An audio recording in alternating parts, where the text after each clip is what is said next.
you have seen a dragonfly, a flash of color over a pond, hovering, darting, snatching mosquitoes out of the air with terrifying precision. Up close, a dragonfly is already one of the most advanced hunters in the insect world. Now hold that image and make it bigger, much bigger. Stretch those wings out to more than 2 feet across, as wide as a hawk.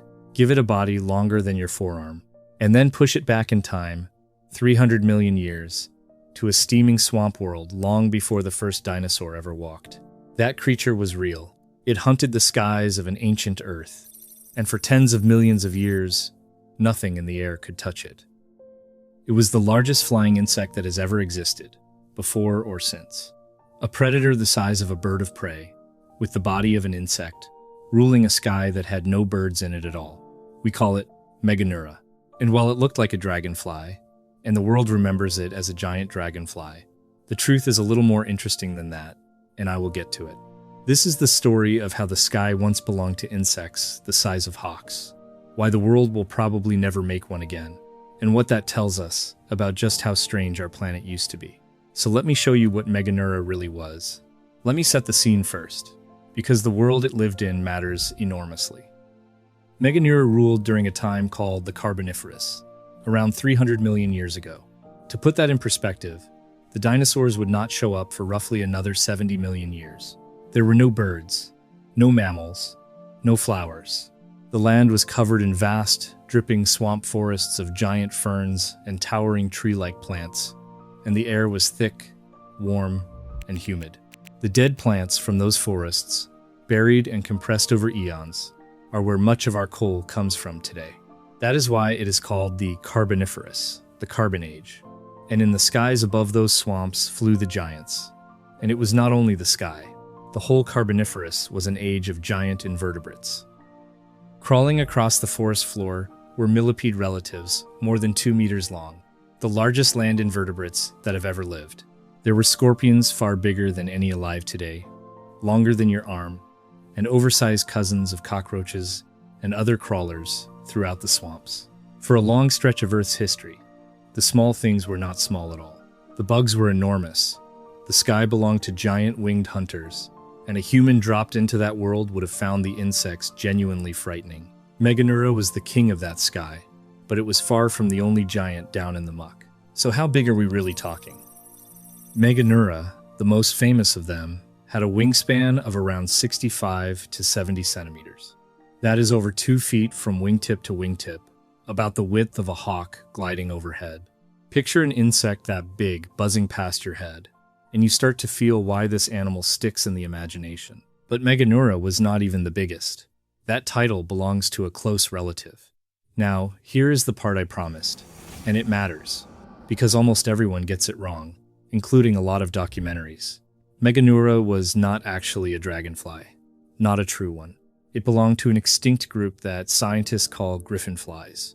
They looked very much like dragonflies, and they were close cousins of them, but they were a separate branch of life, with subtle differences in the structure of their wings.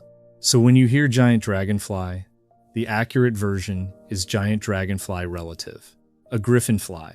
It is the ancestor's cousin, not the ancestor itself.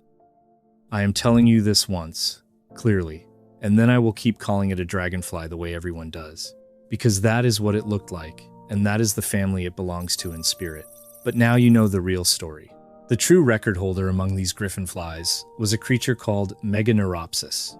It lived a bit later, in the early Permian period, in what is now North America, and its wingspan reached an estimated 71 centimeters. That is the largest known insect of all time. 71 centimeters of wingspan is wider than the body of a grown adult is from shoulder to shoulder. Hold your arms out and imagine a single insect spanning most of that distance. We have never found a bigger one. As far as the fossil record shows, Meganeuropsis sits at the absolute ceiling of how large a flying insect has ever managed to become. We know all of this from fossils, and they are rarer and more precious than you might think. These giants are known mostly from their wings, preserved as delicate impressions in fine stone, because wings flatten and fossilize far more readily than soft bodies do. The first of them was described well over a century ago, from a fossil found in a French coal field, and the name Meganeura points to the large veins running through those enormous wings. The record-holding Meganeuropsis came later, from rock in Kansas. Each new fossil is a fragile snapshot of a vanished world, and from just a handful of these stone wings, scientists pieced together the existence of the largest insects that ever flew. Let me be careful about its body, though, because this is another place the internet exaggerates. The wingspan was enormous, but the body was not as long as some wild claims suggest. Meganeura's body was somewhere around 30 centimeters long, and the larger Meganeuropsis had a body up to about 43 centimeters. Still huge for an insect, a body longer than your forearm, but not the absurd lengths you sometimes see online. The real animal is impressive enough without inflating the numbers. If you love this kind of deep time story, where the Earth itself was so different that it grew monsters we could never see today, subscribe. Every week we go into worlds almost no one looks at twice, and the next question is the big one. Why was it so large, and why can nothing match it now? Here is the leading answer, and it comes down to a single gas. Oxygen. The air during the Carboniferous and early Permian was not like the air you are breathing right now. Today, oxygen makes up about 21% of our atmosphere. Back then, in the age of these giant insects, it may have reached 30 to 35%. The air was supercharged, far richer in oxygen than anything alive breathes today. And that, scientists believe, is the key that unlocked insect gigantism. To understand why, you have to understand how insects breathe, because it is completely unlike how we do it. You and I have lungs and blood that carries oxygen to every cell in the body. Insects have neither, not in the way we do. Instead, an insect's body is riddled with a network of tiny tubes, called tracheae, that open to the air along its sides. Oxygen does not get pumped through blood. It simply seeps in through these tubes and spreads passively to the tissues. It is a clever system, but it has a hard limit. The bigger an insect gets, the longer those tubes have to be, and the harder it is for oxygen to passively reach the deep insides of the body. Past a certain size, the breathing system simply cannot keep up, and the insect would suffocate from the inside. That is the main reason insects today are small. Their breathing puts a ceiling on their size. This is also why you will never meet a beetle the size of a dog or a spider as big as a car, no matter what the movies show you. It is not that nature lacks the imagination. It is that the physics of breathing through passive tubes simply will not allow it in the air we have now. The giant insect is not a failure of evolution. It is a prisoner of chemistry. Now, you can see why oxygen changes everything. When the air is packed with 35% oxygen instead of 21, far more of it forces its way through those breathing tubes. The ceiling lifts. Suddenly, an insect can grow much larger before it runs into the limits of its own plumbing. In that oxygen-rich, ancient world, the door to gigantism swung open, and the Dragonflies walked through it, growing into the hawk-sized hunters we find in the fossils. That same rich air had another, stranger effect. With so much oxygen around, the world burned easily. Wildfires would have torn through those swamp forests far more fiercely than they do today, because fire feeds on oxygen, and there was a great deal of it to feed on. So the world that grew giant insects was also a world of supercharged flames. It was a planet running hot in more ways than one. I want to be honest though, because good science means admitting what we are not sure of. The oxygen idea is the leading explanation, but it is not the whole story, and scientists still debate it. Some of these giants seem to have survived into later periods when oxygen levels had already fallen, which complicates the simple version. Other factors probably mattered too, like the lack of flying predators to compete with, or an arms race between predators and prey in the air. So, the truth is likely a mix. High oxygen opened the door, but several things pushed the Dragonflies through it. The clean, simple headline of oxygen alone is probably a little too clean. There is a clever way scientists have tested the oxygen idea, and the result is striking. In the laboratory, researchers raised modern insects, including dragonflies, in air enriched with extra oxygen, closer to those ancient levels. And, over generations, some of them grew noticeably larger than normal. They did not turn into giants overnight, and the effect has clear limits, but the direction was unmistakable. Give an insect richer air, and it can push a little past its usual size. It is a small, living echo of what may have happened on a vast scale 300 million years ago, and it lends real weight to the oxygen story. So what was it actually like, this giant in the air? Not a gentle, drifting thing. Meganeura and its kin were predators, and built for it. Studies of their wings suggest they were powerful, agile flyers, active hunters that chased down prey on the wing, much like the dragonflies of today. They would have hunted other insects, and given their size, they were likely the top aerial predators of their world. In a sky with no birds, no bats, and no flying reptiles, nothing else was up there to challenge them. A griffinfly the size of a hawk, with the hunting instincts of a dragonfly, was simply the most dangerous thing in the air. For tens of millions of years, it owned the sky outright. Picture how it hunted. Like a modern dragonfly, it almost certainly had enormous eyes wrapping around its head, giving it nearly all-around vision to spot prey in any direction at once. Its four wings could likely beat independently, letting it hover, snap sideways, and accelerate in ways most flyers simply cannot. It would have snatched smaller insects straight out of the air with its legs, folding them into a basket shape to trap prey in mid-flight.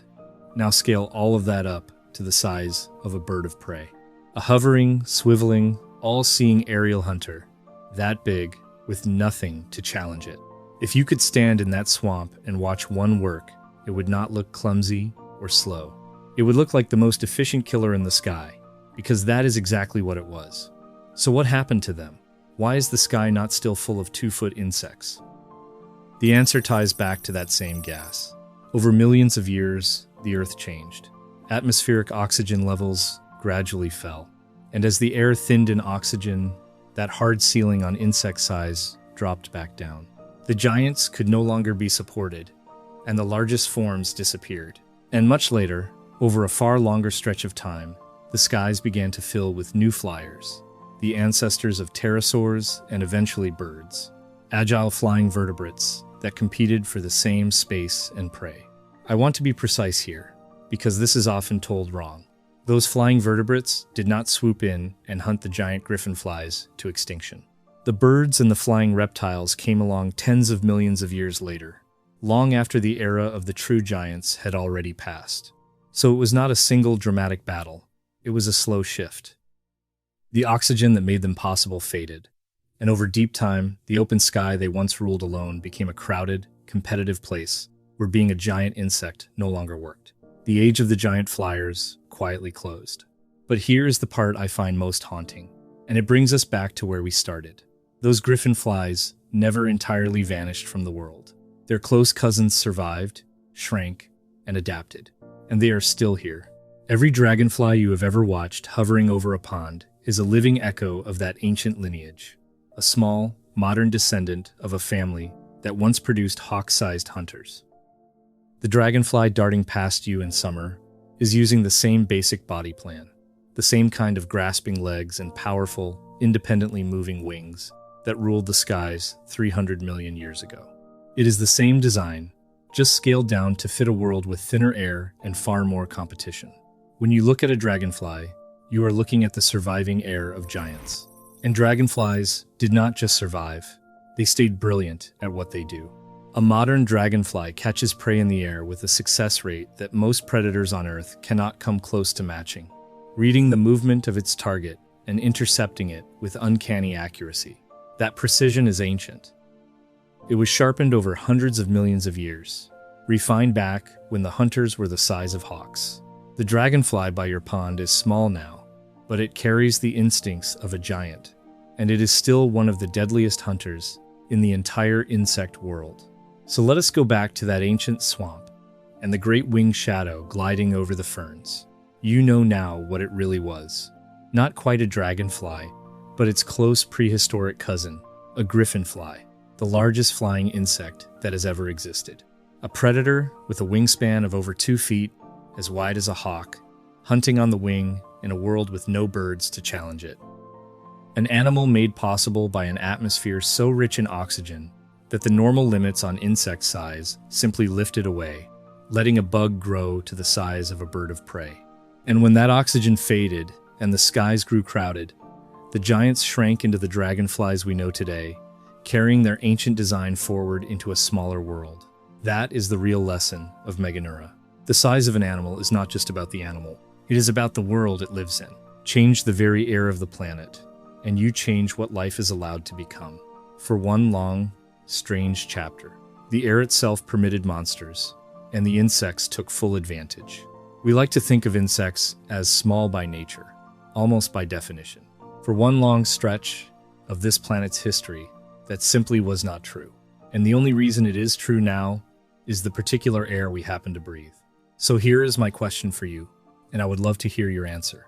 If a small change in the oxygen of the air once let insects grow to the size of hawks, what does that say about the limits we think are fixed today?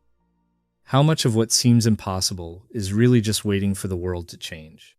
If this changed the way you see the little dragonfly by the pond, subscribe. Every week we go into worlds almost no one looks at twice. And the next time one of them hovers in front of you, holding perfectly still in the air for just a moment before it darts away, look closely. You are watching the last, shrunken heir of the giants that once ruled the sky before the dinosaurs.